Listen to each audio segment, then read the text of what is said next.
Hello there. I am not Patrick Pasang, in case you're wondering. My name is Ramzi Marjaba. I run We the Sales Engineers podcast and website and affiliates. And I was talking to Patrick. He made a video about the 7 reasons why you should work for startups. I've never worked for a startup, so we decided to make the 5 reasons you might want to work for a large company. So without further ado, let's just jump right in. Alright, number 1 reason. It's a stable environment. It's actually so stable it might get boring, but that could be a good thing for a lot of people. We can see changes coming a mile away. Think of it as a large boat, a large cruiser versus a small boat that's on the ocean. One is bumpy and fast and can change directions whichever way they want at a very quick pace. The other one needs to take its time to turn, to make changes. And you can see changes coming a mile away. So if people are going to get laid off, generally speaking, they have a good heads up that things are coming and they might want to make a move before they get the axe, or they might want to wait to get the package as they're showing out the door. So that's 1. 2, the processes are already figured out. Whether it's the sales process, onboarding process, sales engineering, pre-sales process, there's a lot of processes that are already available. So if you're being onboarded as a new sales engineer, you don't have to figure out what you need to do. You're usually told this is your 30-day, 60-day, and 90-day plan, or this is what we hope you accomplish. Not all companies are equal, not all companies do that, but most large companies, those who know what they're doing and they've survived long enough to be large companies, they know what they're doing. They have an onboarding process. They have a sales process, a pre-sales process. How do you do a proof of concept? How do you do a discovery call? Who's involved in it? It's usually very well defined ahead of time, and you don't have to worry about figuring it out. You can just learn from the team who've been doing it for a while. Number 3, you know you're going to get paid. Startups sometimes struggle with it. They may or may not know where the money's coming next month. They have to raise funding.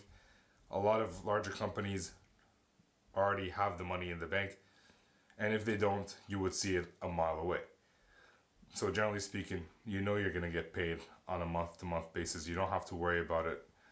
It's always recommended that you have a cushion, a safety net in the bank somewhere, not under your pillow. But generally speaking, you know what's going to happen.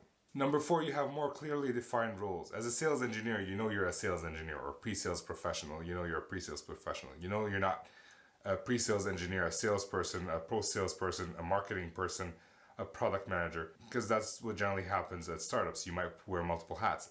In the large company world, you know what you're doing. You know what products you're working on, what products you're not working on. You know where your role fits in the sales cycle, and you know what you're supposed to be doing on a day-to-day basis. So you can be a little bit more at ease about what you're doing, instead of having to start a mentality where you might be doing everything and you just might not have time to do everything. And this helps because you know other SEs are kind of in the same boat as you, and you can actually lean on them more than you would in other smaller companies because everybody's busy. Here, although everybody's busy, they generally have a little bit more time and focus to be able to help around. Last one, you have a large portfolio of products to sell. This means 2 things. You don't have to worry about partnerships with other companies to make your solution a whole. You can work within your organization and sell multiple products to make one complete solution to provide the customer. This also means that if you have one product that's not doing great, you have multiple other products that you can actually go around and sell instead. So you're not dependent on one product, you're not dependent on one team of people working on that product. You can have multiple options, and it's up to you how well you sell the other ones as well. So I didn't write this book, but I feel like I need to plug it. The Social Sales Engineer. It's a great book written by Patrick Pasang. If you're already on this channel, you know how good this book is most likely. So I would highly recommend you pick it up. I'm reading it slowly but surely, but I'm reading it, and it's putting words to the things that I've experienced. So it makes me happy. And that's it. I will see you guys next time.